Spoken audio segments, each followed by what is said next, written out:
नमस्कार। आज के कार्यक्रम में आप सभी का बहुत बहुत स्वागत है। मैं हूं पूर्णिमा शर्मा और आज हमारे साथ बेहद खास मेहमान जुड़ गए हैं। अगर बिहार में नदियों की बात होती है तो रिवर एक्सपर्ट और एनवायरमेंटलिस्ट अगर कोई हैं तो डॉक्टर दिनेश मिश्रा हैं, जिनका बार बार जिक्र होता है कि नदियों पर उन्होंने पूरा अपनी जिंदगी दे दी और किस तरह से बिहार की नदियों को अगर कोई सबसे अच्छी तरह जानता है तो वो डॉक्टर दिनेश मिश्रा हैं। बहुत बहुत स्वागत है डॉक्टर दिनेश मिश्रा आपका हमारे कार्यक्रम में। नमस्कार। नमस्कार। डॉक्टर दिनेश मिश्रा, ये कहा जाता है कि जब मॉनसून सीजन आता है तो नदियों का फैलना स्वाभाविक है, नेचुरल है और जी। इसमें वो उर्वर मिट्टियां लाकर मैदानों को एक तोहफा दे जाती हैं। ऐसे में नदियों को मानने की क्या जरूरत है? क्या ये सही है कि हम नदियों के करीब आए, हमने उनके फ्लड प्लेन पे घर बनाया और अगर ऐसे में नदियां फैलती हैं तो फिर नदियों का क्या कसूर है? नदियों की कोई गलती नहीं है, वो तो हमने उनका एरिया एनक्रोच किया है। जी और कहते हैं, सभी लोग कहते हैं कि नदी एक दफे जहाँ रहती है, अगर वहाँ से उसको बांध करके कहीं दूर भेज दिया जाए या कुछ किया जाए वैसा, तो अपनी जगह पर जरूर लौटती है। जी ये स्क्रिप्चर्स में भी मिलता है और ये टेक्निकल डॉक्यूमेंट्स में भी मिलता है। जी जितने भी लोगों ने ये रिवर को स्टडी किया है वो लोग हमेशा कहते हैं कि इसको मतलब डिस्टर्ब करना ठीक नहीं है, बिकॉज इट कम्स बैक, अपनी जगह पर वापस आती है एक बार। जी तो ये तो है, ये तो है। जी। तो ऐसे में मेरा आपसे यही सवाल होगा कि जिस तरह बिहार में बाढ़ हर साल की एक तरह से ये एक, एक कहा जाता है कि बाढ़ और बिहार एक दूसरे का पर्याय बन गए हैं, एक सालाना एक परिघटना बन गई है। लोगों का ध्यान इसकी तरफ नहीं जाता, उससे कितना नुकसान होता है। बिहार को छोटी बड़ी कई नदियों का वरदान मिला हुआ है। बिहार में ऐतिहासिक समृद्धि भी इन नदियों ने और उनकी लाई हुई उर्वर मिट्टी का इसमें बहुत बड़ा योगदान है। नदियों की पूजा होती है, लेकिन क्यों कोसी को बिहार का शोक कहा जाने लगा? कौन इसके लिए जिम्मेदार है?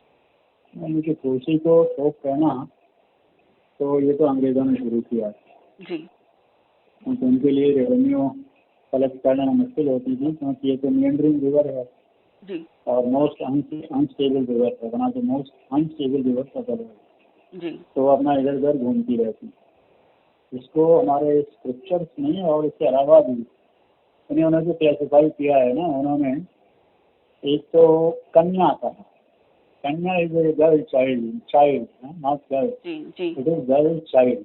हम्म, तो गर्ल चाइल्ड जो है वो खांचे बना करके जमीन पर वो पत्थरों के साथ में वो टिप खेलती हैं, हमारे यहाँ जो बोलते हैं ना, एक खाने से जंप करके दूसरे में जाती हैं, दूसरे से तीसरे में जाती हैं। तो कहते हैं कि ये तो बच्ची है और ये इधर से उधर कूदती है, तो इसका काम है, ये विवाहिता नहीं है। जी विवाहिता नदियां हैं, जैसे गंगा को विवाहिता बोलते हैं, जी शांतनु से उसका विवाह हुआ था। विवाहिता होने का मतलब है कि आपके ऊपर पूरे परिवार का दायित्व जी है, मायके से लेकर के ससुराल तक, और ये बच्चों से लेकर के सास ससुर तक सबकी देखभाल आपको करनी है। तो you cannot behave like a girl child, you जी cannot be jumping and dancing. Hmm, आपको स्टेबल रहना पड़ता है, क्योंकि आपकी जिम्मेवारियां रहती हैं। जी तो वो तो एक लड़की हो गई, बच्ची, और फिर ये विवाहिता एक धीर गंभीर स्त्री हुई। तो गंगा जो है वो स्टेबल हो गई, वो इधर उधर कूदती नहीं है, कूद नहीं सकती है, क्योंकि उसके ऊपर ज़्यादा जिम्मेवारी है। कोसी जो है वो अभी बच्ची है, तो बच्ची है तो कूदेगी। तो वो एक हमारा क्लासिफिकेशन है। उसके अलावा एक और क्लासिफिकेशन दिया है हम लोगों ने कि जैसे आप जुआ बनाती हैं ना, जी जुआ बांधती हैं, तो अगर आपके बाल खुले हुए हैं तो उससे ये लोग कंपेरिजन करते हैं ब्रेडेड चैनल, कि कोई नदी अगर बहुत सी धाराओं में बहती हो तो वो खुले बाल वाली स्त्री की तरह से दिखाई पड़ती है ना। जी और अगर उसकी चोटी कर दी जाए तो वो एक धारा में आ जाएगी। तो वो कहते हैं कि एक बद्ध वेणी है, वेणी चोटी को कहते हैं, कि कुछ नदियां हैं जो बद्ध वेणी होती हैं और कुछ नदियां जो है वो मुक्त वेणी हैं। ये हमारे बुजुर्गों ने, पूर्वजों ने इसकी कल्पना की थी नदी के बारे में, विवाहिता और कन्या के रूप में, और फिर बद्धवेणी और मुक्त वेणी के रूप में क्लासिफिकेशन आता है, मुझे इसका याद नहीं आ रहा है। इन 3 पर चर्चा होती है, अगर याद आएगा तो मैं बताऊंगा आपको। और हर एक के साथ उन्होंने आपका व्यवहार क्या होगा वो तय किया। ये बड़ा अजीब सा लगता है कि आज जब लोग जिसको फ्लड प्लेन जोनिंग कहते हैं, फ्लड प्लेन जोनिंग मतलब आप नदी का पानी तो फैलेगा, तो अगर आप ठीक नदी के किनारे हैं तो पहला पानी आपके घर में आएगा या आपके मोहल्ले में आएगा। अगर आप उससे दूर हैं और थोड़ा ऊंचे हैं तो फिर कुछ कम लोगों के यहाँ जाएगा, और जब एकदम सेफ जोन में हैं तो किसी के घर में पानी मिल जाएगा, किसी स्ट्रक्चर में पानी मिल जाएगा। तो हम लोगों का जो इंजीनियरिंग कॉन्सेप्ट कहता है कि अगर कुछ न किया जाए, खाली फ्लड प्लेन की जोनिंग कर दी जाए, इस इलाके में कोई भी गंभीर स्ट्रक्चर का निर्माण नहीं होगा। आप अस्पताल नहीं बनाएंगे, आप स्कूल नहीं बनाएंगे जहाँ हर साल बाढ़ आती है। जी, तो कोई भी कंक्रीट का स्ट्रक्चर नहीं बनेगा, आप ये कह रहे हैं? कंक्रीट मतलब कोई भी ऐसा जिसको पानी बर्बाद कर दे, जी, तबाह कर दे, ऐसा स्ट्रक्चर आप उस जोन में नहीं बनाएंगे, क्योंकि ऑलमोस्ट है। फिर उसके बाद दूसरा जो सेक्शन आता है उसमें कि ऐसा ठीक है, पीपल शुड बी कॉशन कि तुम यहाँ घर बना रहे हो तो लेकिन यहाँ पानी आ सकता है कभी भी, and then you will have to fend for yourself. State और any other institution will not intervene. अपनी रिस्क पर बनाओ और रहो। और फिर वो तीसरा जो आखिरी है उसमें कहते हैं कि आपको जो कुछ भी बनाना है, हॉस्पिटल बनाने हैं, स्कूल बनाने हैं, एंटरटेनमेंट का जरिया बनाना है, हेल्थ के रिसोर्स या ये सारा कुछ करना है, तो जहाँ कभी पानी न जाए उस जगह पर आपको बनाना चाहिए। इस विधा को फ्लड प्लेन जोनिंग कहते हैं। नारद स्मृति, नारदीय स्मृति एक किताब है, ग्रंथ है हम यहाँ का, उसमें नारद जी ने ये सारा डिफाइन किया कि कहाँ तक आप रह सकते हैं और नदी से कितना दूर आपको रहना चाहिए, कहाँ पानी आएगा और कहाँ नहीं आएगा। तो वो उन्होंने स्पेसिफिकेशन दिए हैं कि किसी भी मुक्त नदी से उतने फासले पर कम से कम रहिए, इसके पास मत जाइए, नदी हमेशा अपनी जगह से लौटती है। मैं समझता हूँ जो हमारा फ्लड प्लेन जोनिंग का वर्जन है वो हमारे स्क्रिप्चर्स के रूप में है, वो कहीं न कहीं वहाँ से कॉन्सेप्ट आया होगा, भले हम उसको रिकॉग्नाइज करें या न करें वो एक अलग बात है। लेकिन समस्या कहाँ आती है कि मान लीजिए मैंने ये जो हमारा ज़मीन जो है हमारे इलाके की, उत्तर बिहार की या यहाँ उत्तर प्रदेश में भी बड़ा इलाका है जो कि एकदम प्लेन लैंड है, जिसको हम लोग गंगा जमुना का मैदान कहते हैं। इट इज फ्लैट लैंड और उसमें ग्राउंड स्लोप जो है बहुत ही फीबल है, बहुत फीबल है। तो जब आप इंजीनियर से बात करते हैं तो वो कहेगा कि यार flood plain zoning is the only answer, you know, take people away from there, don't let them build houses and structures in the strongly flooded area. सवाल इस बात का है कि आपकी जमीन तो फ्लैट है तो पानी तो हर जगह जाएगा, बिल्कुल, कहीं ज्यादा जाएगा कहीं कम जाएगा, आप उससे बच नहीं सकते। तो जब कोई पब्लिक डिस्कोर्स होता है इसका, तब हमारे इंजीनियर्स कहते हैं flood plain zoning is the answer जी। और उनसे मीटिंग के बाद पूछो कि साहब पानी तो हर जगह फैलेगा ना जी, तो आप किस फ्लड प्लेन जोनिंग की बात कर रहे हैं? कोई ऐसी जगह है जहाँ पानी नहीं जाएगा, अरे कहीं थोड़ा जाएगा कहीं ज्यादा जाएगा, किस जोनिंग की बात कर रहे हैं? तब वो पलट जाते हैं तुरंत, because they are talking to individual now. बोलते हैं कि अगर फ्लड प्लेन जोनिंग का कॉन्सेप्ट लीगलाइज कर दिया गया, उसको बना दिया गया, तब तो सारा डेवलपमेंट वर्क ही रुक जाएगा, क्योंकि हर घर में पानी घुसेगा, हर सेक्टर में पानी घुसेगा, तब तो इसका मतलब कोई कंस्ट्रक्शन वर्क होगा ही नहीं। तो उनके 2 वर्जन हैं, एक जब वो इंजीनियर की मीटिंग में बैठते हैं या पब्लिक गैदरिंग में बैठते हैं तो वो स्टेटमेंट देते हैं, तो इंडिविजुअली बात करो, बोलते हैं इट इज रबिश, नहीं हो सकता। तो आपका नदी का मुकाबला करना है, बाढ़ का मुकाबला करना है, और ऐसे ऐसे एक्सपर्ट का भी मुकाबला करना है जी। तो क्या किया जाए? तो आप ये कह रहे हैं कि इंजीनियर्स जब बैठते हैं तो वो 2 वर्जन देते हैं, पब्लिक मीटिंग में अलग देते हैं और जो उनकी अलग मीटिंग होती है प्राइवेट, उनमें अलग वर्जन देते हैं। समाधान आप क्या देखते हैं? क्योंकि नदी में अब ये भी कहा जा रहा है कि जो रिवर बेड है उसकी ऊंचाई जमीन जो है उनसे भी ज्यादा बढ़ गई है। तो ऐसे में मतलब अगर जमीन से ऊपर नदी बहेगी और सिल्ट इतना उसमें भर जाएगा तो क्या इसके लिए एम्बैंकमेंट जिम्मेदार है?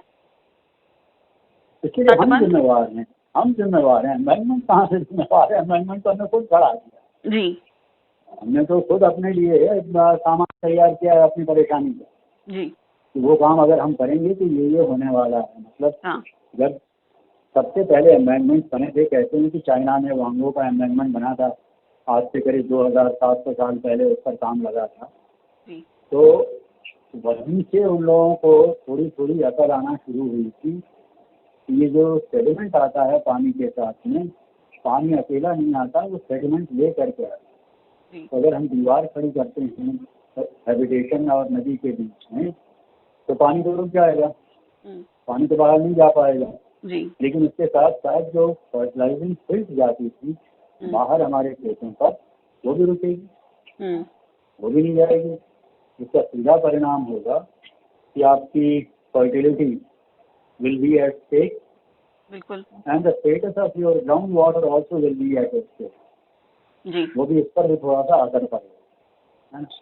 और फिर उसके बाद जिस वाटर लॉगिंग की बात आप कर रही थी, वो जो नदी का पानी, जो बाहर गिरने वाला पानी नदी में अपने आप आ जाता था, तो नदी और बाहर वाले बारिश के पानी में तो आपने एक दीवार खड़ी कर दी, तो वो दीवार जो है वो रोकेगी कि पानी नदी में न जाए। अब पानी है तो वो भी कहीं जाएगा, तो या तो वो उसी एम्बैंकमेंट के पैरेलल बहता हुआ नीचे चला जाएगा, because that is the only sloppy ground available for that water, जी उसी के तरीके जाएगा।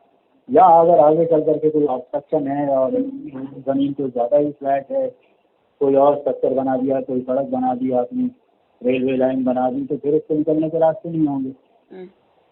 अगर उसका प्रॉपर ट्रीटमेंट नहीं होगा उस स्ट्रक्चर का, ऑब्स्ट्रक्शन का, तो फिर वो पानी वहाँ ठहरेगा and that will cause water logging. तो वाटर लॉगिंग होगी तो उस पर खेती संभव नहीं होगा। तब आप कहिए कि इसमें मछली पालिए। अब मैं अच्छा भला खेती करता था, तो आपने मछली पालन कर दिया उसमें, अब मैं चलूँ मछली मारने, और अगर मैं मछली ज़्यादा ही मारना चाहता हूँ, मछली मारना मैंने सीख लिया, और उस मछली को पकड़ने के लिए फिर मैं टूरिस्ट ले आया, और टूरिस्ट लाने से फिर वो जिसका डिस्ट्रक्शन होगा वो तो किसी से छुपा नहीं है। तो प्रेस्क्राइब करने को आप कुछ भी कर दीजिए कि इसको वेरी हेल्दी टूरिस्ट स्पॉट, लेकिन उन लोगों का क्या हुआ जो मछुआरे थे, उन लोगों का क्या हुआ जो किसान थे, उन लोगों का क्या हुआ जो उनके मजदूर थे, वो सब तो उजड़ते चले गए और आप अपने लिए मौज मस्ती का सामान इकट्ठा करते गए।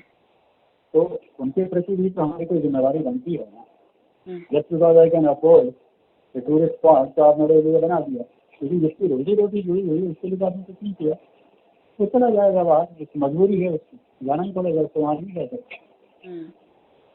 ये सारी चीजें सोचनी चाहिए थी हम लोगों को। जी हाँ जी जी बिहार में खासकर कोसी नदी को की में बाढ़ को काबू करने के लिए पता नहीं कितनी योजनाएं बनी, कितनी परियोजनाएं बनी, कितने प्रोजेक्ट बने, अरबों रुपए खर्च हुए। अफसर, ठेकेदार, नेता सब कहते हैं इससे करोड़पति हुए, लेकिन हर साल बाढ़ आ जाती है। आम लोगों की मुश्किलों का कोई स्थायी हल नहीं हुआ। ऐसा क्यों हुआ? क्या मतलब करप्शन ही है जो इसके जड़ में कहीं है? देखिए, ये जो हमारे जितने काम है ना स्ट्रक्चर बिल्डिंग के, जी, इसमें करप्शन जो है इसका इंट्रिंसिक आइडिया होता है जी, वो होगा, किसी भी हालत में होगा, उसको रोका नहीं जाएगा। उसको हिंदुस्तान या बिहार जिम्मेवार नहीं है, ये दुनिया में हर जगह होता है। Money is made, out of the money is made in the construction of these structure. ये तो करीब करीब सभी लोग स्वीकार करते हैं कि कहते हैं कि अरे आप हिंदुस्तान के बारे में ऐसा कह रहे हैं या बिहार के बारे में ऐसा कह रहे हैं, वहाँ क्या कम है क्या, फिर वो अपने यहाँ के एग्जाम्पल देने लगते हैं। तो मतलब हम लोग बदनाम हो गए और बाकी लोग जो थे वो थोड़ा होशियार थे, तो उन्होंने अपनी इज्जत बचा के रखी, है ना। लेकिन करप्शन तो है जी, तो वो भी एक बड़ी वजह है कि कोसी की बाढ़ को काबू नहीं किया जा सका। नहीं, करप्शन तो मैंने बताया ना कि इसके पार्ट ऑफ नीड है ना। कुछ भी आप बनाएंगे तो वहाँ पे करप्शन होगा, लेकिन जो काम, और एक तो टेक्निकल करप्शन और एक मॉनेटरी करप्शन। ये क्या कम करप्शन है कि against the advice of the many engineers, many experienced engineers, without talking to the beneficiaries कि हम तुम्हारे लिए ये करने जा रहे हैं और इसमें ये परेशानियां आ सकती हैं, डू यू एग्री टू? ये सब तो हुआ नहीं।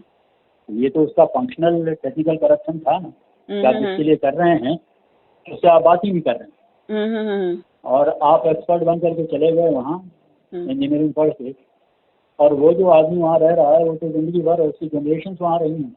बिल्कुल। तो टू से दैट कि उस जनरेशन में किसी ने कुछ किया ही नहीं होगा, हर साल बाहर भोगते आए होंगे और बार बार चिल्लाते रहे होंगे, ऐसा तो नहीं है।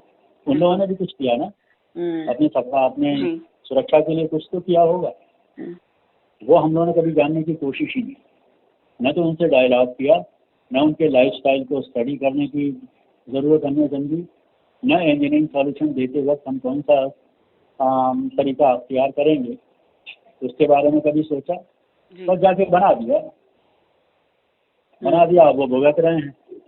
और उसके बाद से 2 वर्षन हैं लोगों के, जो मैंने पहले ही कहा था, ठेकेदार को कोई मतलब नहीं है कि आप उससे क्या बनवा रहे हैं।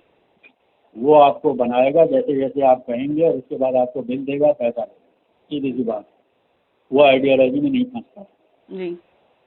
लेकिन जो हमारे पॉलिटिशियंस हैं उनको ये इंजीनियर्स का दायित्व बनता था कि उनको वो बताएं कि देखिए साहब, आप ऐसा ऐसा अगर करेंगे तो इसके ये रिपरकशंस होंगे, है ना। अब पॉलिटिशियन कितना उसके बारे में सेंसिटिव है कि वो होगा तो है, वो सोचता है ठीक है बनेगा, 30-40 साल बाद आपका, 20 साल बाद इसका एडवर्स इफेक्ट आएगा, तब तक तो हमारा राजत्व ही नहीं रहेगा या हम ही नहीं रहेंगे। तो वो तो उसको एक इंश्योरेंस है ना कि जवाब देने उसको नहीं पड़ेगा, कोई और देगा, दूसरा आदमी जवाब देगा। इंजीनियर से पूछिए तो कहेंगे कि sir system is such that we can not take any decision, हम कोई चीज़ अपने मर्जी से कर ही नहीं सकते। It is the politician who takes the decision, and politician in turn says कि मैं तो लेमैन हूँ, मुझे तो कुछ मालूम ही नहीं टेक्नोलॉजी का, I go by the advice of the engineers. वो जो मुझे कहते हैं वो मैं कर देता हूँ, उसको मैं हाँ कर देता हूँ, सैंक्शन कर देता हूँ। इन दोनों की मुलाकात एक साथ कभी पब्लिक से नहीं होती।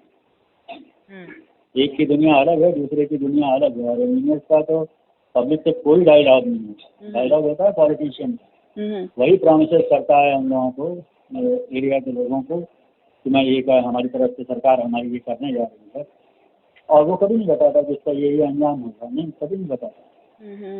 इंजीनियर से लोग अगर बताएंगे तो उनकी कोई सुनने वाला भी नहीं है। तो that extent engineers are helpless. लेकिन जब वो बन जाता है और ये होता है कि अब ये बनेगा ही, तब उसमें वेस्टेड इंटरेस्ट पैदा होते हैं कि इसका लोगों के वेलबींग या वेलफेयर से कोई खास वास्ता नहीं है, बेनिफिटेड हो गए तो हो गए, नहीं हुए तो भी वाह वाह। तब लोग, जब आपका इंटरेस्ट उसके रिजल्ट्स में नहीं है, तब सोचते हैं कि बहती गंगा में हाथ धो लें। तब ठेकेदार के एंड से चीज़ें शुरू होती।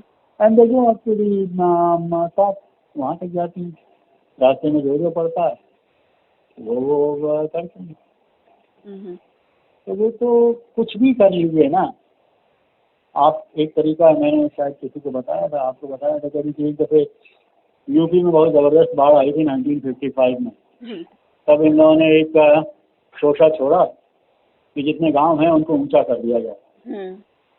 गांव को ऊंचा कर दिया गया, मतलब मिट्टी भर दी जाए गांव में, और गांव ऊंचा हो गया। अब वो अप्रैल का महीना खत्म होने को आता है, जबकि फसल कट करके उनके खलिहान में आती है, तब हमारे लोग पहुंच जाते हैं वहाँ से, ये खलिहान हटाओ, और ये अगर खेत में तुम्हारी फसल लगी हुई है तो इसको हटाओ, नहीं तो हम इस पर बांध बना देंगे, यहाँ से मिट्टी ले लेंगे और गांव को ऊंचा करना है हमको, हमारा मैंडेट है, उनको हुक्म हुआ है ऊपर से। अब वो गांव वाले उनके पीछे पैर पड़ रहे हैं कि साहब थोड़ा सा 10 दिन और रुक जाइए, हमारी फसल कट के घर में चली जाए खलिहान से, तो आपको जो मर्जी आएगी कीजिएगा। बोलते हैं नहीं, ये तो ऑर्डर है और अभी 15 जून के पहले ख़त्म कर देना, अभी नहीं करेंगे तो कैसे होगा। ये जो सिचुएशन क्रिएट की जाती है ना, तो वहाँ पे अमेंडमेंट नहीं बन रहा, वहाँ तो उनके खेत से मिट्टी ली जाएगी और उन्हीं के गांव में भरी जाएगी। लेकिन they can't wait for 15-20 days कि हमारी फसल का आ जाए घर में। 4500 इस तरह के गांवों को उत्तर प्रदेश में ऊंचा किया गया in late 50s, and that was called as a unique scheme of flood protection. हमारे central board of irrigation and power के उसको चेयरमैन थे सेंट्रल वाटर कमीशन के, सॉरी। तो उन्होंने एक आर्टिकल लिखा था, unique scheme for flood control. लेकिन हुआ क्या, कुछ दिनों बाद बरसात हुई और पानी बरसा, वो जो खेत थे, जो खेत से मिट्टी ली गई, वहाँ एक रिंग बांध बन गया। रिंग मतलब जो पुराने किलों में देखते हैं ना हम लोग, एक रिंग बना देते हैं कि दुश्मन की फौज वहाँ जाने ना पाए। तो यहाँ तो दुश्मन की फौज तो नहीं थी, अपने ही लोग थे जो कि सीधे अपने गांव या घर तक चले आते थे। अब उनके बीच में रिंग हो गई, तो या तो उसको ब्रिज बनाइए या कई जगह नाव का इंतजाम कीजिए जो कि यहाँ से आप उधर जाएंगे। उसके बाद जो मिट्टी डाली गई गांव के पर, तो जो दरवाजे थे वो खिड़कियों में तब्दील हो गए, क्योंकि सरकार बहादुर का हुक्म था कि मिट्टी पड़ेगी तो मिट्टी पड़ेगी। और मैंने, मान लीजिए मेरा प्लिंथ 1 फुट का है और आपने उसके सामने 3 फुट मिट्टी डाल दी, तो मेरा दरवाज़ा तो अगर 6 फुट का था तो करीब 4 फुट ही बचा ना। तो वो खिड़की दरवाज़ा सब बराबर हो गया उसको। प्लस बरसात के मौसम में वो पानी जो था उस मिट्टी पर पड़ा तो वो कीचड़ हो गई। अब उस कीचड़ से होकर के औरतें, बच्चे और जानवर सब लोग जा रहे हैं, उनके पास कोई उपाय नहीं है। अब वो चिल्लाएं कि ऐसा क्या हुआ, हम लोग बर्बाद हो गए। हम लोगों ने तो जैसे तैसे मान लिया था कि गांव ऊंचा हो जाएगा तो बाढ़ खत्म हो जाएगी। लेकिन इस वक्त जो दूसरी पार्टी थी वो बार बार प्रचार कर रही थी दूसरी जगहों पर जा करके कि हमने तो फलानी जगह गांव को ऊंचा कर दिया, अब तो वहाँ राम राज्य आ गया, बम बम हो गया वहाँ, अब हाँ, कोई तो किसी इस को तरह तकलीफ की नहीं। गलत पॉलिसीज, गलत तरह के काम या परियोजनाएं या प्रोजेक्ट्स होते हैं जिसमें पैसा तो बर्बाद होता है, साथ ही कोई फायदा भी नहीं होता, लोगों को उससे और नुकसान हो रहा है। और नुकसान होता है, और जी नुकसान होता है, जी हाँ। जी। तो आपने तो और हाँ, नॉर्थ बिहार बताओ। में आपने नदियों के जो व्यवहार है उसको बहुत नजदीक से देखा होगा। क्या पिछले 50 सालों में कोई फर्क आया? क्या बिहार की सरकार और समाज में नदियों और बाढ़ के बारे में कोई सोच में कोई बदलाव आया, कोई पॉलिसीज में बदलाव आया, कुछ समाधान निकले सरकार की तरफ से या प्रशासन की तरफ से जो कि वाकई प्रकृति के अनुरूप हो? देखिए, उस लाइन पर तो कोई सोचता ही नहीं। जी। प्रकृति के अनुरूप का मतलब था, अगर वो आपको सीखना होता या करना होता हम्म। तो आप ग्रामीणों से बात करते हाँ और उनकी जीवन शैली को आप स्टडी करते कि ये लोग बिना किसी बाहरी मदद के जी। सदियों से यहाँ रहते आए हैं, हम्म। है ना। तो वो क्या था जो करके ये लोग बचे रहे, यहाँ से गए नहीं। जी। एक दूसरा, ये जितने बाढ़ वाले इलाके हैं देश में आप देखेंगे पॉपुलेशन डेंसिटी यहीं की सबसे ज्यादा, वो चाहे उत्तर प्रदेश हो, बिहार हो, बंगाल हो, कोस्टल उड़ीसा हो, असम का ब्रह्मपुत्र वैली हो, नॉर्थ बंगाल हो, ये सब जो हैं हैवी पॉपुलेशन डेंसिटी वाले इलाके हैं। जी। तो कुछ तो था ना कि जिसने लोगों को अट्रैक्ट किया वहाँ रहने के लिए। और हम समझते हैं कि the abundance of water, fertile soil, fishes, जी। जंगल्स जो आसपास के इलाके में रहे होंगे, और वहाँ की सिल्ट जी। और प्रोडक्शन, और दूसरा नावों की सुविधा कि हम एक जगह से दूसरी जगह नावों से ट्रेवल कर सकते हैं विदाउट एनी एफर्ट, जी। है ना। और प्लस जंगल का फायदा है, आपको वहाँ से फल फूल मिल रहा है, लकड़ी मिल रही है और फॉरेस्ट प्रोड्यूस मिल रही है, सारा कुछ मिले, तो उसने अटैक किया और लोग रहे वहाँ। जी। लेकिन उनकी आने वाली पीढ़ियाँ भूल गई कि हमारे पुरखे जानबूझ करके यहाँ रहने के लिए आए थे, and then they wanted this river water not to bother them. तब फिर उसमें एस्टेब्लिशमेंट आता है और विभाग किसी तरह से हम लोगों को बचाइए। अरे तुम तो फंसने के लिए तो खुद आए थे, तो ठीक है, स्टेट की रिस्पॉन्सिबिलिटी है कि तुमको बचाए, और स्टेट उसी तरीके से बताएगी जो कि उसके एक्सपर्ट्स बताएंगे कि इस तरह से आपको बचाया जा सकता। जी। तो खुश होगा तो बोलेगा कि अमेंडमेंट बना दो, नहीं तो बोलेगा गांव को ऊंचा कर दो, और नहीं तो नदी के चारों तरफ, गांव के चारों तरफ एक बंद बना दो गांव के, तो पानी गांव में नहीं घुसेगा। बहुत से तरीके हैं उनके, या नदी को थोड़ा सा डाइवर्ट कर दो या दूसरे किया तो करो। लेकिन जो तुरंत काम किया जा सकता है वो एम्बाइनमेंट बनाना, that is the easiest and quickest. तो जहाँ कोई प्लेन्स में बाढ़ आती है तो लोग कहते हैं एम्बाइनमेंट बना दो, पब्लिक की डिमांड करती है, इनिशियली खुश भी होती है, क्योंकि उसको कोई बताता नहीं है कि देखो इसका रिपरकशन ये होने वाला है। आज कहते हैं लोग कि हमको अगर पता होता तो हम बनने ही नहीं देते, जी। तो बनने ही नहीं देते, तो वो तो तुम्हारे बाबा थे ना, हाँ। तुम तो नहीं थे, बाबा को पता नहीं था, तो उन्होंने तो जाकर के सरकार से कहा होगा ना कि हमारी रक्षा के लिए कुछ कीजिए। हम्म। तो इतना पब्लिक डिमांड थी तो सरकार ने बनवा दिया। हाँ। न वो सरकार को उसको पता था कि इसका रिपरकशन क्या होने वाला है, इंजीनियर्स जानते थे, वो चुप रह गए और वो स्ट्रक्चर तैयार हो गया। हम्म। तो अब ये लोग बेचारे मजबूर हो जाते हैं तो काट देते हैं, कभी अंदर वाला काटता है, कभी बाहर वाला काटता है, क्योंकि पानी की निकासी जब तक नहीं होगी बिल्कुल। तब तक एक जो इनकी समर क्रॉप है, मानसून क्रॉप है, वो तो चली ही जाएगी। विंटर क्रॉप है वो भी नहीं होगी, तो पानी है तो भी जाए ड्रेन आउट। तो अगर वो अपने से नहीं निकलता है तो लोग जो है काटेंगे। जी। तो वो सब धंधे चलते हैं यहाँ पर बड़े आराम से। लेकिन इस पर आप कहें कि कोई पॉलिसी डायलॉग होता है, हाँ। वो तुम्हारे माइंड बिल्डेड अर्थात सरकार ने हमारे यहाँ तय कर रखा है कि इस समस्या का समाधान is a high dam 800 feet high dam to be build in the foot hills of Nepal, Kosi वाला जहाँ तक है। हाँ हाँ हाँ। बागमती में यही काम, नुनथर एक जगह है, वहाँ बनाने के लिए वो उनका प्लान है। कमला के बारे में शीशा पानी है, और महाकाली के बारे में वो क्या जगह का नाम है बोल रहा हूँ, खैर। तो वो सारी जगह उन्होंने फिक्स कर रखी हैं जस्ट डाउन द हिल कि वहाँ बनाएंगे। अब ये कहते हैं कि that is the final solution.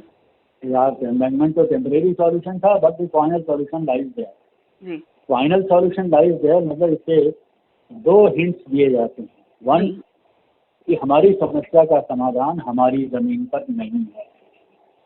वही बात जो आ जाती है कि नेपाल पर डालना कहाँ तक मतलब तो वो नेपाल पर बाढ़ डालेंगे के लिए नेपाल को जिम्मेदार ठहराना कहाँ तक जायज है? देखिए वो पानी तो आज से नहीं आ रहा है, वो तो सदियों से आ रहा है जी। जब ये नेशनल बाउंड्रीज नहीं थी तब से आ रहा है जी। जब से देश डिफाइन नहीं हुए थे, सारी धरती गोपाल की थी, तो तब से आ रहा है, वो आज से तो नहीं आ रहा है। जी। तो आप नीचे हैं, आपकी लोकेशन ऐसी है तो ऊपर वाला सारा पानी आपके यहाँ से होकर के गुजरेगा। जी। तो उसके लिए ऊपर वाले को क्या ब्लेम करना। यही बात हम लोग वहाँ बांग्लादेश में जा करके सुनते हैं कि सारा पानी इंडिया से आती हैं, 54 नदियाँ आती हैं, उसकी वजह से हम लोग तबाह हो रहे हैं। तो उन 54 नदियों के लिए फिर हम जिम्मेवार हैं। तो जस्ट पासिंग द बक। इसका सॉल्यूशन हमारे पास नहीं है और वो सॉल्यूशन है दूसरे के हाथ में, और वो जब तक राजी नहीं होगा तब तक हम ये काम नहीं कर सकते। फिर उसके बाद ये भी कहा जाता है कि अगर किसी आदमी से आपको डील करना है तो यू कैनॉट डील हिम और हर इन पार्ट्स। उसका सर, उसका धड़ और उसके पैर सब आपके पोजीशन में होने चाहिए, तब आप किसी आदमी के साथ निपट सकते हैं। अब हमारी नदियों का सर जो है वो नेपाल या तिब्बत में है, धड़ हमारे पास है और टांग गई बांग्लादेश। तो ये लोग अगर एक साथ नहीं बैठ पाते हैं फॉर वॉट एवर रीजन, है ना, तो ये कहना तो गलत है कि हमारे पास पूरी नदी होती तो हम कर देते। जी। पूरी नदी होने के लिए आपको किसने रोका था भाई, you come and talk to it, but then there lies the politics. Politics कहती है कि इसमें मैक्सिमम बेनिफिट हमको मिलना चाहिए। जी। तो चाहे ऊपर वाला हो, चाहे बीच वाला हो, चाहे नीचे वाला हो, उसको मैक्सिमम बेनिफिट चाहिए। और हर आदमी बाकी दो को सस्पिशियस नज़र से देखता ये करेगा। हम लोग जब कहते हैं कि नेपाल पानी छोड़ देता है तो वहाँ के लोग, सरकार तो नहीं कहती है कि हमने पानी छोड़ा, लोग कहते हैं, है ना, तो हम भी उसका जवाब देते हैं कि नेपाल ने अगर पानी छोड़ा, तो नेपाल के लोग भी बोलते हैं कि इतने प्रोजेक्ट बने हमारी साझा नदियों में तो उसका सारा फायदा इंडिया ले गया और कॉस्ट हम लोगों को भुगतनी पड़ गई। तो जब उनके एक एक आदमी के दिमाग में ये बात बैठी है कि we are paying the cost for the benefit of India, तो आगे वाले हर प्रोजेक्ट में वो अलर्ट होते हैं कि कहीं ऐसा ना हो कि हमको फिर नुकसान हो जाए। तब उनको रिहेबिलिटेशन की कॉस्ट चाहिए, तब उनको पेमेंट चाहिए, पावर का पेमेंट चाहिए, पानी का पेमेंट चाहिए, डॉलर्स में चाहिए, वो सारी चीज़ें उठती हैं, है ना। कितना पानी आप रखेंगे, कितना हम रखेंगे, कितनी बिजली आप रखेंगे, कितना हम रखेंगे, हमारे जो पत्थर हैं जिसका कि वो ग्रेवल बनेगा, वो कंक्रीट में इस्तेमाल होगा, उसकी कॉस्ट क्या होगी, कौन देगा। फिर हमारे यहाँ जो डैम के नीचे का इलाका है, नदी को पूरा तो सील नहीं कर सकते, वो तो वहाँ जाएगा, वहाँ पानी जाएगा तो फिर उसके बाद हो सकता है कि उन इलाकों में बाढ़ आए, तब उसका इंतजाम आप कीजिए। तो ये तो बहुत ही लेंथी डायलॉग है। मैंने बताया था आपको शायद कभी कि 1937 में नेपाल के डैम का प्रपोजल आया था पहली बार। जी। Now it is 83 years and we have not reached any conclusion. कोई नेगोशिएशन में हम लोग किसी नतीजे पर नहीं पहुंचे। छोटे छोटे फैसले कर लेते हैं हम लोग कभी कभी, तो करते हैं, और उन्हीं छोटे फैसलों का नतीजा होता है कि हमारे और लोअर रिपेरियन या अपर रिपेरियन के बीच में इसके बेनिफिट्स को लेकर के और कॉस्ट को लेकर के फर्क पड़ता है। तो we become suspicious of each other. हाँ, तो मैं यहाँ आपसे ये जानना चाहूंगी कि कभी बाढ़ जो सिर्फ 2.5 दिन की होती थी बिहार में, अब वो कोहराम मचाती है। अब वो पहले क्या वही मिट्टी जो कभी फर्टाइल सिल्ट जो उपजाऊ मिट्टी कभी मैदानों में फैलकर उसको उर्वर बनाती थी, अब वो बाढ़ की वजह बन गई है। क्या हमारे पास कोई समाधान नहीं बचे हैं? देखिए, समाधान से ज्यादा नियत जी है ना, कि हम क्या समाधान करना चाहते हैं। जी, इंटेंशन क्या है? अगर इंजीनियर से पूछिए अभी, तो वो लोग आमतौर पर बोलते हैं, और इसमें ज़्यादातर रिटायर्ड लोग हो जाते हैं, वो बोलते हैं कि controlled floods is a solution. बाढ़ तो आएगी, उसको तो हम नहीं रोक सकते, लेकिन बाढ़ को रेगुलेट करके अगर हम इलाके में छोड़ें तो इसको समाधान के तौर पर देखा जा सकता है। Which means we will have to educate people कि भाई देखो, तुम्हारे यहाँ जो बाढ़ आती थी बांध तोड़ करके या रिंग तोड़ करके, ये सब करके, तो उससे अच्छा है कि जो पानी आता है नदी में उसको हम लोग बहाने का प्रयास करें फैला करके। तो कोसी का जो 15 चैनल्स में बहती थी कोसी, जिसकी प्लॉटिंग हुई है जी, तो उस पानी को अगर हम कोशिश करें कि उन सारी चैनल्स में पानी का बंटवारा कर लें, इसके साथ उसके सेडिमेंट का बंटवारा अपने आप हो जाए, मतलब नदी से कम इंटरफियर किया जाए, तो शायद हमारा काम होगा। लेकिन इसका ये मतलब नहीं है कि द फ्लड्स विल डिसअपीयर। जी, वो नहीं होगा, वो बाढ़ रहेगी, और उसके लिए पब्लिक तैयार होती है या नहीं होती है वो देखना होगा हम लोगों को। तो दैट इज वन।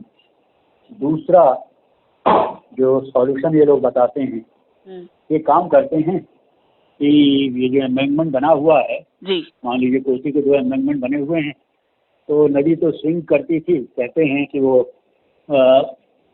पूर्णिया या राजशाही से लेकर के और दरभंगा के बीच में पेंडुलम की तरह से स्विंग करती थी। तो हम लोगों ने तो अमेंडमेंट बना दिया और इसमें सेडिमेंटेशन हो गया, और मिट्टी जो थी यहाँ की नीची हो गई।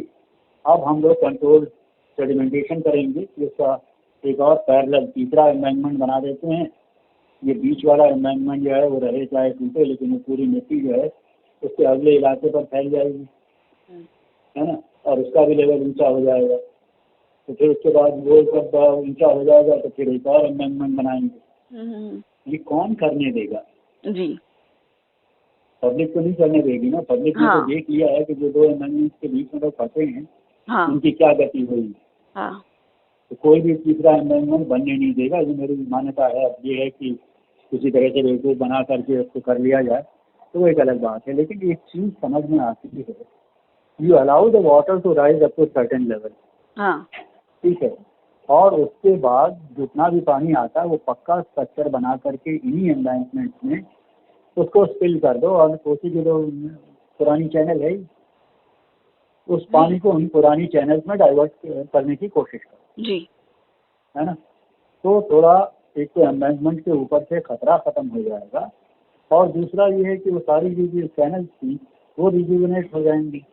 फिर यही काम उनमें भी करना पड़ेगा, so that the natural land building process of the river continues.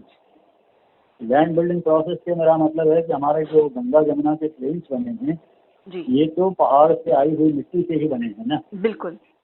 हाँ, तो उस प्रोसेस को हम लोग थोड़ा बहुत रेगुलेट करेंगे। अब इसके लिए पब्लिक राजी होती है या नहीं वो देखना है ना। मुझे लगता है कि it has to go through a massive educative program. जी, अवेयरनेस तो भाई लाने देखो, की लोगों में जरूरत है। हाँ, वो उनको बताना पड़ेगा। जी और ये बताने का कौन काम करेगा? गवर्नमेंट करेगी। बिल्कुल। Then the question of credibility comes. Hmm तो आपने एक बार तो फंसा दिया, आप फिर कुछ ऐसा करने जा रहे हैं हम्म जिससे कि हम फिर फंसेंगे, हम्म है ना? But then some honest approach should be taken up. Hmm ये काम हम लोग करेंगे। तो जो अफॉरेस्टेशन करना होगा, ओके फाइन। अफॉरेस्टेशन करना था, इंडिया में अफॉरेस्टेशन करने से तुमको क्या फायदा हुआ है कि रिसीविंग एंड नॉर्मल तो फायदा है, उसमें कोई दो राय नहीं है, लेकिन असली जो अफॉरेस्टेशन है वो नेपाल में होना चाहिए, जी वहाँ पर होना चाहिए, सो दैट द रिवर का फ्लो रिड्यूस हो, सेडिमेंट का ट्रैपिंग हो वहाँ पर, तो सारा कुछ होना चाहिए। बहुत से लोग कहते हैं कि नेपाल में जो जितने जंगल थे उन्होंने काट दिए और उसकी वजह से हमारे यहाँ बाढ़ आती है।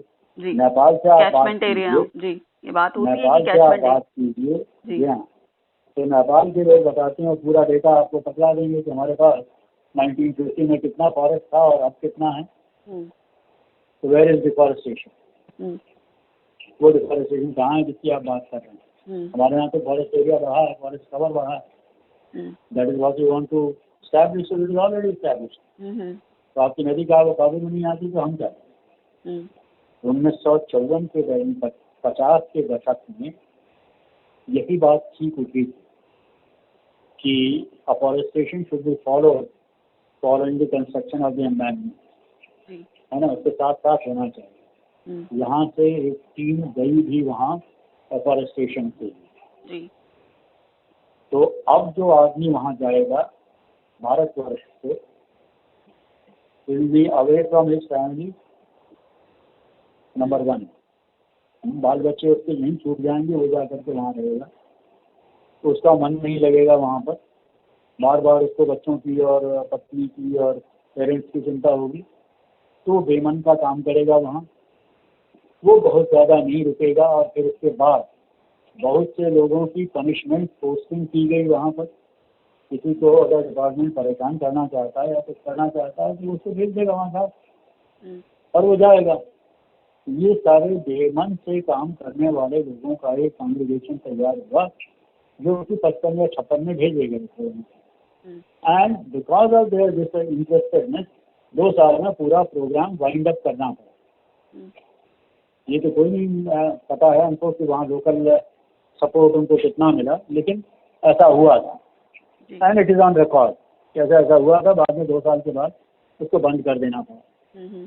तो जो आज कहता है कि afforestation in hills is the only solution, does that person know that it was already attempted and does he know the reasons why it failed and why those reasons unless they are withdrawn और done away with, तो afforestation के लिए ना तो कोई जाएगा ना उसका कोई मतलब होगा। वो 2 साल बाद लौट आए तो ये लोग 3 साल बाद लौट आएंगे। इंटेंशन होना चाहिए ना, हिम्मत होनी चाहिए ना किसी काम को करने की। तो just because you can find something तो बोलो। मेन चीज है कि अकाउंटेबिलिटी। इफ यू प्रॉमिस कि हम इस एरिया को प्रोटेक्ट कर देंगे, प्लीज कीप योर प्रॉमिस। अगर वैसा होता तो आज भी हम और आप बात ही नहीं करते होते। बिल्कुल। तो आप नॉट कर जी जी। तो अब जिस तरह कह रहे हैं कि रिवर बेड जो है वो ऊंचे हो गए हैं और कई फीट ऊंचे हो चुके हैं, आपसे भी चर्चा में मैंने सुना कि जो सिल्ट है उसको निकालने का काम अब इतना आसान है नहीं। कई किलोमीटर के ट्रक की लाइन लगानी पड़ेगी और कई लंबे समय तक वो ले जाना पड़ेगा, कहाँ ले जाएंगे, कई तरह की चुनौतियां। वो सब है। मतलब ये है ना कि you should stand by your words, you know, should be calculating कि आप क्या कह रहे हैं जी और उसका क्या मतलब होता है। तो just to gain popularity you sound something, कुछ भी बोल दो और वहाँ से निकल जाओ और फिर जिंदाबाद जिंदाबाद हो जाएगा और चले जाएंगे। और फिर वो लोग कहेंगे कि हाँ नदी का जो है डीसिल्टिंग कर देनी चाहिए, दैट्स द सॉल्यूशन। कोई बोलेगा कि नेपाल में डैम बना दो, दैट्स द सॉल्यूशन। कोई कहेगा कि गांव को रेस कर दो, दैट्स द सॉल्यूशन। कोई कहेगा एजुकेशन को घेर लो पानी वो बंद से, that's the solution. But do you have you taken all the precautions to face the consequences of your doing? और अगर जी। वो consequences आपको नहीं पता है तो let us discuss it. तो ये हो सकता है and how do we meet that situation? उसके लिए हमको पहले से तैयारी करके रखनी पड़ेगी। बिल्कुल। मेरा सजेशन यही होता है कि देखिए हम लोग कोई भी आदमी होने ना हियर गॉड एन ओपिनियन ये कर देंगे तो इसका समाधान हो जाए। मैं सोचता हूँ कि जो लोग इस तरह से मतलब क्वाजी एक्सपर्ट हैं, सेमी एक्सपर्ट हैं, उनको ट्रेन करने का एक प्रोग्राम चलाना चाहिए। But look, here are the results and here are the consequences. आप इसका कैसा मुकाबला करेंगे और आप जाकर के पब्लिक स्टेटमेंट जो दे करके आते हैं, इससे उन लोगों को मुसीबत होती है जो कि कुछ करना चाहते हैं। जी। मैं ये कहता हूँ कि हम लोग क्या कर सकते हैं। There one answer is build a dam, the other answer is rebuild the river, the other is make a ring bund. क्या है जो नदी जोड़ दो। नदी जोड़ का आपको मालूम है 2002 में अक्टूबर में सुप्रीम कोर्ट का जजमेंट आया था ना जी। और उस वक्त ये तय हुआ था कि 2017 तक ये काम पूरा हो जाना चाहिए। उसकी क्या प्रोग्रेस है कोई पूछता है? अगर वही सॉल्यूशन था, लास्ट एंड फाइनल सॉल्यूशन था, उसके बाद करने को कुछ बचता नहीं था। एक तो कॉन्सेप्ट ही गलत था कि अगर इसके बाद करने को कुछ बचे ही नहीं तो बेहतर है कि तुम 2017 तक की तुमने समय ले लिया होता, उसके कॉन्सिक्वेंसेस जानने में। जब इसके बाद हमारे पास करने को कुछ बचेगा ही नहीं जी। वो आप एजुकेट करते पब्लिक को तो भाई देखो ऐसा ऐसा हो रहा है और इसके लिए नतीजे निकलने, वो भी नहीं हुआ। तो न तो वो नदी जोड़ हुई और ना उस पर कोई डिबेट हुई, हमको इसके कॉन्सिक्वेंसेस का पता है कुछ भी नहीं मालूम। हमारे बिहार में तीन कमेटी अपॉइंट हुई थी after the pronouncement of that judgement, और one of the committee the last committee उसने कहा कि भाई हमारे पास तो जो सोन और पुनपुन बेसिन है, इन दो में जो per capita availability of water है it is less than that of Kaveri, Pennar and Vaigai in Tamil Nadu. तो अगर कहीं से पानी जाना है बाई मेकिंग ड्रिंक तो सबसे पहले तो हमको यहाँ पहुँचाना होगा, बिहार के साउथ बिहार में पहुँचाना होगा। वो पहुँचा दीजिए तो हम देखेंगे हमारे पास कितना सरप्लस पानी है, तो वो हम लोग दूसरे को देने को सोचेंगे। हाँ। उसमें 2003 में एक मीटिंग हुई थी हमारे यहाँ पटना में जिसमें कि लालू जी थे। उस मीटिंग में उन्होंने कहा था कि देखिए ये तो हम पानी का त्रास किसी को नहीं देंगे। अगर लोग कहते हैं कि पानी का त्रास, पानी की ज़रूरत, ड्रिंकिंग वाटर की ज़रूरत पड़ेगी, तो उन्होंने कहा ड्रिंकिंग वाटर का की तकलीफ हम किसी को नहीं उठाने देंगे अपने यहाँ से। लेकिन अब इंडस्ट्रियल यूज़ के लिए और इरिगेशनल यूज़ के लिए उसके लिए वी आर नॉट ओपन। हम पहले असेस कर लेंगे कि हमारे पास कितना पानी है, कितना दे सकते हैं, तो उसके बाद से हम फैसला करेंगे। पहले अपनी ज़रूरत पूरी कर लेंगे तब उसके बाद दूसरे के बारे में सोचेंगे। That was the official stand of Bihar government. किसी को पानी देने से पहले हम अपनी ज़रूरत पूरी करेंगे और उसके बाद अगर सरप्लस होगा तो हम दे देंगे, but only for drinking water. अब यूपी जो है उसकी मैंने बहुत सी एनुअल रिपोर्ट देखी हैं। यूपी का जो इरिगेशन डिपार्टमेंट है वो कहता है कि गंगा का करीब 37% पानी हमारे यहाँ से बिहार में चला जाता है। तब इसका ये मतलब नहीं निकालना चाहिए कि वो पानी हमारा फालतू पानी है। ये वो पानी है जिसका हम अभी इस्तेमाल नहीं कर पा रहे, but we are open to use it whenever we feel like और whenever it is needed and whenever we are competent to use. वो पानी हमारा है, उसका किसी दूसरे को नजर नहीं लगानी चाहिए। वन, दूसरा, महानंदा के बारे में भी ऐसे ही सुनते हैं कि वहाँ भी वो लोग कहते हैं महानंदा का पानी तो बंगाल से आता है, तो लेट नोबडी थिंक कि ये पानी हमारा है। बरसात के महीने में वो दे देंगे और भी डिस्चार्ज करके दे देंगे कि इसका पानी हमारा है, लेकिन जब हमको जरूरत पड़ेगी तो बंगाल में नहीं। नेपाल के लोग कहते हैं कि जो गंगा का 70% विंटर डिस्चार्ज है वो तो हमारे यहाँ से जाता है। तो अगर कुछ करना है गंगा का या उसके पानी का तो फिर we should be consulted. Bihar की अपनी रिपोर्ट में सेकेंड इरिगेशन कमीशन की है, वो कहती है कि नॉर्थ बिहार में जितना पानी बरसता है तो उसका खाली 19% शायद 19% और समथिंग लाइक दैट वो हमारा पानी है जो कि हमारी ज़मीन पर बरसता है। और बाकी जो 81% पानी है वो बाहर से आता है। जी। तो जो बाहर से पानी आता है वो हमारा थोड़ी, उस पर तो सबका क्लेम है। तो ये पानी हमारा है ही नहीं, तो हम देंगे कहाँ से? या तो सब लोग लिख करके दें हमको कि हम आपका पानी जो है, हमारा पानी जो आपके यहाँ जा रहा है वो आपको मिलता रहेगा। तो पूरा सारी ये चीजें एक हैं, इंटर रिलेटेड सारी बातें हैं। सारी चीजें हैं। मतलब ये है कि how not to do anything, उसका फंडा है। तो ये तो एस्टेब्लिशमेंट का एक पता नहीं, मतलब डिक्लेयर्ड तो स्टैंड नहीं है, लेकिन इंट्रिंसिक अंदर का होगा तो पता नहीं, उस पर हमारी कोई ओपिनियन नहीं है। जी। तो लेकिन जो ये है कि हम जरूर जानना चाहते हैं कि जैसे कहते हैं हम लोग क्या करते हैं, आपने भी तो अभी पूछती हैं कि क्या करना चाहिए, क्या कर सकते हैं हम। जी। सबसे पहला सवाल ये होना चाहिए कि हम क्या नहीं कर सकते। जी। जो इंजीनियर्स के पास सॉल्यूशन है, लेट दी सॉल्यूशन एनालाइज, और उसके बाद से हम डिसाइड करें कि हम ये काम नहीं कर सकते। है ना, एमेंडमेंट के बारे में हमारी अकल खुली हुई है, तो अगर कोई एमेंडमेंट बनाएगा या प्रपोज करेगा, कर ही रहे हैं, सरकार बना भी रही है और डंके की चोट बना रही है, लेकिन पब्लिक तो खुश नहीं। पब्लिक खुश होती तो उसको काटती नहीं, लोगों को खदेड़ती नहीं। ये सब तो हो रहा है ना, ऑन द बोर्ड ये सब होता। तो हम क्या नहीं कर सकते, गांव ऊंचा नहीं कर सकते। और experiences of raising villages in UP have been very dismal and bad. हमने अगर कहीं रिंग बांध बनाए हैं हैबिटेशन को सेव करने के लिए, तो जो सेडिमेंट, जो बांध अभी, जो मिट्टी अभी एमेंडमेंट के बीच में जमा हो रही है, वही मिट्टी उस रिंग के किनारे जमा होगी चारों तरफ, और उस रिंग को ऊंचा करते रहना पड़ेगा। और जैसे जैसे उस रिंग को ऊंचा करेंगे, वैसे वैसे आपका जो टू बी प्रोटेक्टेड गांव है वो गड्ढे में जाना शुरू हो जाएगा। जी। है ना।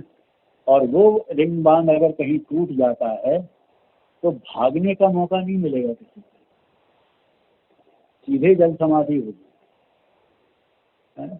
ये सारी चीजें जितने ऑप्शन बहुत ही खतरनाक उसके परिणाम हो सकते हैं। और जी होंगे जी। ये सारी चीजें सोच समझ करके अगर सबकी राय बनती है कि ठीक है ये अगर हो जाता है तो हम इस तरह से अपने आप को बचाएंगे, लेकिन फिर such time this is the protection. ये परमानेंट सॉल्यूशन तो हो ही नहीं सकता। चाहे आप नेपाल में डैम बना लीजिए, तब भी जब वो सेडिमेंट से भर जाएगा, then you will have to look for the alternative site to build a similar dam. That site is whether there or not, at least I don't know, and it shouldn't be there. क्योंकि अगर होती तो उस पर भी study किया होता road, यहाँ अगर हो जाएगा भर जाएगा तो हम वहाँ बनाएंगे या क्या करेंगे, उसकी कुछ क्लैरिटी होती। तो you just can't be moving in one direction. कि आप चलते जा रहे हैं और पीछे क्या हो रहा है आपको दिखाई नहीं पड़ता, सुनाई नहीं पड़ता है, और उसके बारे में आपको मालूम नहीं। You will be leaving a generation behind you to face the consequences of your doings. खुले दिल से ईमानदारी के साथ इस सारी चीजों पर voices should be raised and clarification soft. और ये चीजें जो हैं आम तौर पर पब्लिक ही कर सकती है, लेकिन अनफॉर्चुनेटली इनफ अभी तक उस तरह का कोई संगठित आंदोलन नहीं हुआ। छिटपुट हुए, बहुत से लोगों ने बात की, it should be study, should be answer, लेकिन कभी संगठित तौर पर इसका कोई प्रतिकार नहीं हुआ है जहाँ तक मैं जानता हूँ अभी तक। तो दूसरी साइड मस्त है कि अगर आप एक पूरे बिहार में 20 ग्रुप्स काम कर रहे हैं तो कौन पूछता है उसको।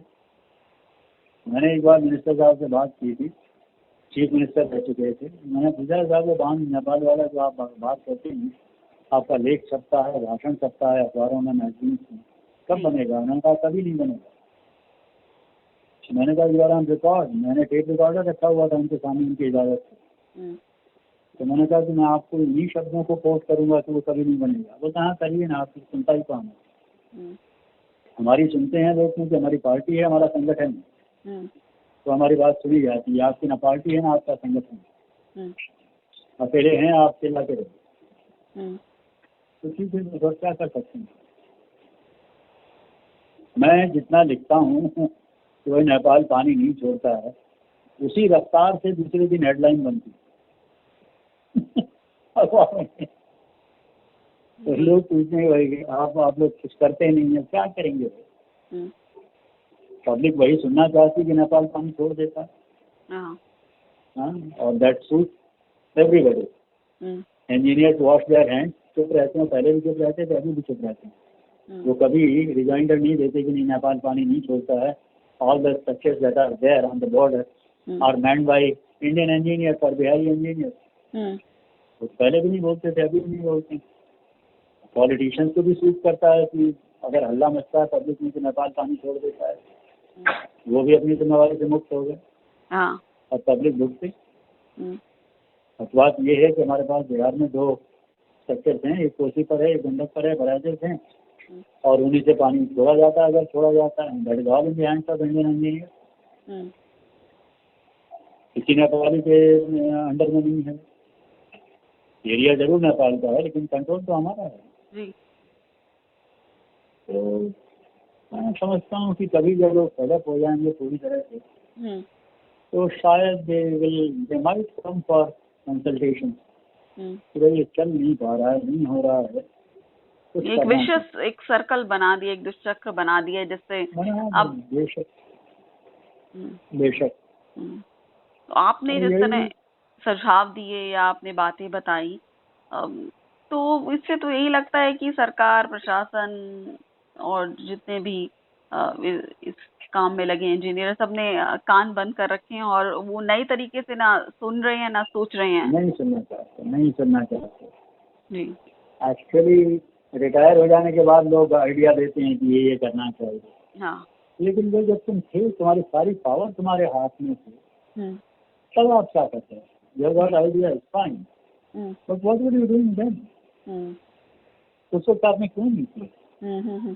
कोई नहीं करता ना। I got evidence। वही विल्बर्न इंग्लिश करके था हमारा चीफ इंजीनियर बंगाल का, अनडिवाइडेड बंगाल का। He said that in 1905। जो मैं बात बता रहा हूँ कि कंट्रोल फ्लडिंग करनी चाहिए, तो उसके बाद से सभी लोग बोलते आ रहे हैं, लेकिन वही है, जब दे रिटायर उसके अलावा नहीं बोलते जी। यही सब खबर जी। तो इस कार्यक्रम के अंत में बस यही निकल के आ रहा है कि अब वो अवेयरनेस लोगों में कहीं से निकल कर आए, लोगों को ही जागना पड़ेगा, क्योंकि सरकार, इंजीनियर, प्रशासन, पॉलिसी मेकर्स वो कहीं नहीं दिख रहे हैं कि इस समस्या का समाधान देखते हुए। वो तो उन्होंने प्रेस्क्रिप्शन दे दिया है और उसके हिसाब से ये है उनको कोई, ऐसा मैं समझता हूँ जी, ऐसा मैं समझता हूँ। And I will be very happy if I am proved wrong. जी, तो बहुत बहुत शुक्रिया डॉक्टर दिनेश मिश्रा जी, इस विषय पर चर्चा करने के लिए और तमाम मुद्दों पर, बिहार में चाहे नदियों की बात हो, चाहे बाढ़ की बात हो, इस पर अपनी बात रखने के लिए। आपने लंबा समय बिहार की नदियों पर बिताया है, पूरा जीवन आपने उनको स्टडी किया है, समझा है। प्रकृति के साथ आपने एक रिश्ता बनाकर उसकी नेचर को समझने की कोशिश की, नदियों की और प्रकृति के बीच के जो रिश्ते हैं उसको समझने की कोशिश की, और अपने विचार हमारे साथ साझा करने के लिए बहुत बहुत शुक्रिया। बहुत धन्यवाद। आपसे, आपके माध्यम से हमको बात करने का मौका मिला। जी, शुक्रिया। धन्यवाद।